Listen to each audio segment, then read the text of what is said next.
Welcome to icon news. నేను మీ పవన్ కృష్ణమూర్తి.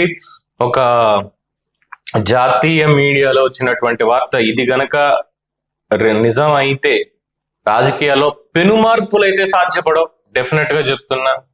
వైఎస్ఆర్సీపీ పూర్తి స్థాయిలో ఇక పాతాళానికి వెళ్ళిపోవడమే. ఇప్పటికే వెళ్ళిపోయింది అనుకోండి, అది వేరే విషయం. బట్ ఎందుకు మరి పాపం ఓట్లు వేశారు కొంతమంది. ఇదే జరిగితే ఇక పాతాళానికి వెళ్ళడం అనేది ఖాయం అని చెప్పుకోవచ్చు. షర్మిలకు పోటీగా ఏమన్నా, కాంగ్రెస్ పార్టీకి పోటీగా ఏమన్నా ఈ పని చేస్తున్నాడు జగన్మోహన్ రెడ్డి? ఎందుకంటే తెలుగుదేశం పార్టీ తోటి, జనసేన తోటి పెట్టుకునేంత స్థాయి జగన్మోహన్ రెడ్డికి ఇక పైన లేదు. గతంలో అంటే ఏదో జరిగింది. ఇంకా తనకున్నటువంటి వాళ్ళని పెట్టుకుని ఇన్నాళ్ళు ప్రజల సొమ్ముతోటి తన మందని పోషించాడు కదా, పశువుల మందని పోషించాడు కదా. అడ్డంగా నోరేసుకుని పడిపోయే వాళ్ళని, ఇష్టం వచ్చినట్టు గబ్బురాతలు రాసేటువంటి వాళ్ళని, నోటికొచ్చిన రాతలు రాసేటువంటి వాళ్ళని, నోటికొచ్చింది మాట్లాడే విధవాల్ని పోషించుకుంటూ వచ్చాడు కదా. సో వాళ్ళతోటి ఎలాగైనా రాజకీయం చేద్దామని అనుకుంటున్నాడు. ఇంకా అది చాలా మంది చెప్తున్నారు ఏంటంటే, రాజీనామా చేసేసి ఎంపీకి మళ్ళీ పోటీ చేస్తాడు, కడప నుంచి పార్లమెంట్కి వెళ్ళిపోతాడు, మళ్ళీ ఢిల్లీ స్థాయిలో చక్రం తిప్పడానికి వెళ్ళిపోతాడు. ఈయన చక్రాలు కాదు కదా, సైకిల్ చక్రం కూడా ఈయన తిప్పడం రాదు. ఎందుకు వచ్చింది? చిన్నప్పుడు సైకిల్ టైర్ తోటి ఆటలు కూడా ఆడున్నాడు.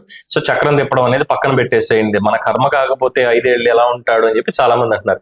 అయితే వస్తున్నది ఏంటంటే, జగన్మోహన్ రెడ్డి పూర్తి స్థాయిలో ఇక కోర్టు కేసులు వీటితో తిరుగుతూ ఉండాలి కాబట్టి పార్టీ మీద కాన్సన్ట్రేట్ చేయడం అనేది అవ్వదు. ఒకవేళ పొద్దున్న జైలుకి వెళ్తే ఏంటి పరిస్థితి తెలియదు. పార్టీ కుక్కలు చింపిన విస్తరకి తయారైపోతుంది. అలా కాకూడదు, ఎవరో ఒకళ్ళు ఉండాలి, తనకు నమ్మకంగా ఉండేటువంటి వాళ్ళు ఉండాలి అని చెప్పి తన భార్య భారతి రెడ్డికి ఇది ఇచ్చేసి, పార్టీ పగ్గాలప్ప చెప్పేసి మళ్ళీ రాష్ట్రం మీద పడిపోదాం, మళ్ళీ పాదయాత్ర ఒకటి మొదలెట్టేద్దాం అని చెప్పి అనుకుంటున్నాడంట. ఇది ఒక జాతీయ మీడియాలో వచ్చినటువంటి కథ. సరే, ఎవడో వండి వార్చి పంపించుంటాడు, ఇలా ఎవడో తిక్కన కొడుకు. సర్లే, ఇంకేం చేస్తాం మళ్ళీ ఇప్పుడు. ఎందుకంటే పాదయాత్రలు చేసేటువంటి టైం అయిపోయింది, పాదయాత్రల టైం అయిపోయింది. ఇంక ఇప్పుడు చేసినా కూడా ఎవరికి అంత ఇదవ్వదు. ఎందుకంటే ఈ 5 ఏళ్లు పూర్తి స్థాయిలో ప్రతి ఒక్కళ్ళు, పౌరులు సైతం, రాష్ట్ర పౌరులు సైతం నడ్డి వంచి పనిచేయాలి ఖచ్చితంగా. అప్పుడే రాష్ట్రం ఒక గాడిన పడుతుంది. ముఖ్యమంత్రి నుంచి సాధారణ పౌరుడి వరకు కూడా కష్టపడి పనిచేసి దాని ఫలితాలు అందుకోవాలి. అంతే తప్ప ఎవడో వస్తాడు పాదయాత్ర చేస్తే వెనకాల వెళ్ళిపోదాం ఇచ్చేద్దాం అంటే శాంతి భద్రతలు ఈసారి అంత ఆషామాషిగా కాదు. ఈసారి అంటే ఫ్రెండ్లీ పోలీసింగ్ ఉంటుంది, పర్మిషన్స్ ఉంటాయి, కోర్టు పర్మిషన్ ఇస్తుంది పాదయాత్ర చేయడానికి. దీనికి అయ్యా మీరు పాదయాత్రల తర్వాత చేయొచ్చండి, నేను కోర్టు వారికి సజెస్ట్ చేస్తున్నా. మేము పాదయాత్ర చేసుకునేటువంటి సమయం తర్వాత ఉంది, మీరు హ్యాపీగా రాజ్యాంగం ఇచ్చిన హక్కు ప్రకారం మీరు పాదయాత్ర చేసుకోవచ్చు, డేకే యాత్ర చేసుకోవచ్చు, అన్ని చేసుకోవచ్చు. కాకపోతే ముందు అదేదో ఆ యాత్ర చేసేదేదో కోర్టుకు వచ్చి ఉన్న కేసుల్లో మీరు ఫినిష్ చేసుకుంటే అప్పుడు మీరు వెళ్ళొచ్చు అని కోర్టులు చెప్తే కాస్త బాగుంటుంది సార్. లేదంటే బాగుండదు అంతా. కోర్టులను కూడా బ్లేమ్ చేయాల్సిన పరిస్థితి వచ్చేస్తుంది అనమాట. సో అది పక్కన పెట్టేద్దాం. సో ఇప్పుడు ఏంటంటే, మళ్ళీ పార్టీ పునర్నిర్మాణానికి సంబంధించి ఆలోచిస్తున్నాడు. మళ్ళీ ఇటుక పేర్చి చేయాలి. ఇక్కడ ఇటుక పేర్చేది ఏం లేదు, ఇసుక, మద్యం వీటితోటి ఇప్పటి వరకు పేర్చుకుంటూ వచ్చాడు మొత్తం అంతా కూడా. రేపన్న రోజు అసలు పార్టీకి మనుగడ, అదే ఆయన భాషలో చెప్పాలంటే మునగడ ఉందో లేదో కూడా తెలియదు. సో దీంతో ఇక అన్యథా శరణం నాస్తి అన్నట్టుగా, నాకు నువ్వు తప్ప ఇంకెవరు దిక్కులేరు భారతి, నువ్వే పార్టీని మొత్తం చూసుకోవాలి, నేను పక్కన పాదయాత్ర చేస్తాను, నువ్వు కూడా ఇంకో పాదయాత్ర చెయ్యి, సాక్షి పత్రికలో మన గురించి వెయ్యి, టీవీలో మన గురించి చూపియి అని చెప్పేలా ఉన్నాడు అని చెప్పి అంటున్నారు. భారతి రెడ్డికి పగ్గాలు ఇచ్చేస్తే జగన్మోహన్ రెడ్డి ఏం చేస్తాడు? జరుగుతుందా? అలాగా జరిగేటువంటి అవకాశాలు ఉన్నాయి. భారతి రెడ్డికి అసలు పార్టీని నడిపించడం అనేది తెలుసా? అంటే సాక్షి పత్రికని అంత బాగా నడిపిస్తుంది కదా పవన్, మరి ఎందుకు పార్టీని నడిపించడం రాదంటావు? చాలా మంది వెనక చేదోడు వాదోడుగా ఉన్నారు కదా నడిపింప చెయ్యడానికి.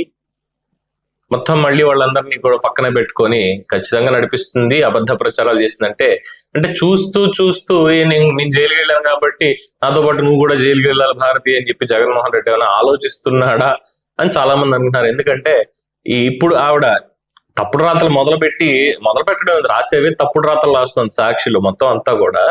రేపొద్దున్న INPR డిపార్ట్మెంట్, సమాచార మంత్రిత్వ శాఖ, ఆంధ్రప్రదేశ్ ప్రభుత్వం ఇలాంటి తప్పుడు రాతల్ని ప్రోత్సహించకూడదని చెప్పి కేసులు పెట్టింది అనుకోండి, మొత్తం బాధ్యత ఆవిడదే ఉంటుంది. కాబట్టి ఆవిడ కూడా జైలుకి వెళ్ళేటువంటి అవకాశాలు ఉంటాయి. అదే జగన్మోహన్ రెడ్డికి కావాల్సిందేమో. నాతో పాటు నేను ఎక్కడుంటే అక్కడే ఉండాలి, విశాఖపట్నం నీ గురించి ప్యాలెస్ కట్టాను ఉందాం అనుకున్నా, కానీ అక్కడ కుదరలేదు, రేపు పొద్దున్న నేను జైలుకి పోతే నువ్వు నాతో పాటే ఉండాలి అని చెప్పి కోరుకుంటున్నాడేమో తెలియనటువంటి పరిస్థితి.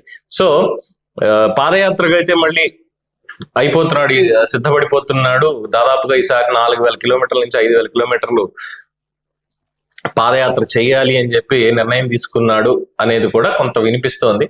బట్ నా వ్యక్తిగత అభిప్రాయం వరకు అంత సిగ్గు లేకపోయినా చేసిన చేస్తాడు. సిగ్గు ఎలాగో లేదు కాబట్టి చేసిన చేస్తాడు. కాకపోతే ఏంటంటే ప్రజలకు ఇబ్బంది అని చెప్పి, ఇప్పుడు ప్రజలేమి కష్ట నష్టాల్లో ఏం పడిపోలేదు. ప్రభుత్వం వచ్చింది, సత్వర నిర్ణయాలు తీసుకొని హామీలన్నీ అమలు చేసుకుంటూ వెళ్తోంది. దాని మీద ప్రాపగండా చేసుకుంటూ వెళ్తున్నాడు జగన్మోహన్ రెడ్డి. హామీలు అమలు చేయట్లేదు, వాళ్ళకి ఇది ఇస్తా అన్నారు, అది ఇస్తా అన్నారు. ఎస్, డెఫినెట్ గా ఇస్తారు, టైం ఇవ్వాలి కదా. ఎందుకంటే అక్షయ పాత్ర ఏం లేదు కదా చేతిలో. జగన్మోహన్ రెడ్డి లాగా వెళ్లి కాళ్ల మీద పడిపోయి మాకు అప్పులు ఇచ్చేసేయండి కోట్లాది రూపాయలు చేతికి మేము పంచిపెట్టేసుకుంటాం అని చెప్పలేదు కదా అడ్డదిడ్డంగా.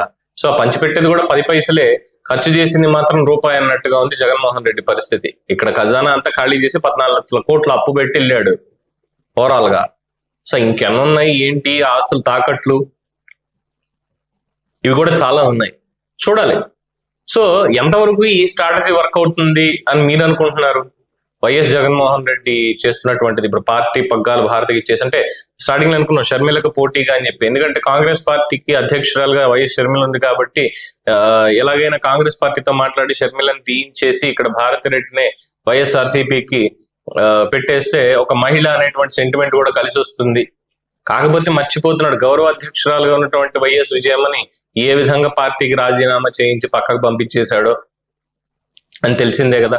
అయినా రెండోది, తను వేరే వాళ్ళ ఉనికిని తట్టుకోలేడు, పార్టీలోని కాదు ఎక్కడైనా సరే వేరే వాళ్ళ ఉనికిని తట్టుకోలేడు. తనకి రీప్లేస్మెంట్ గా ఎవరిని పెట్టలేడు, అంత అభద్రతా భావం అనేది ఉంటుంది.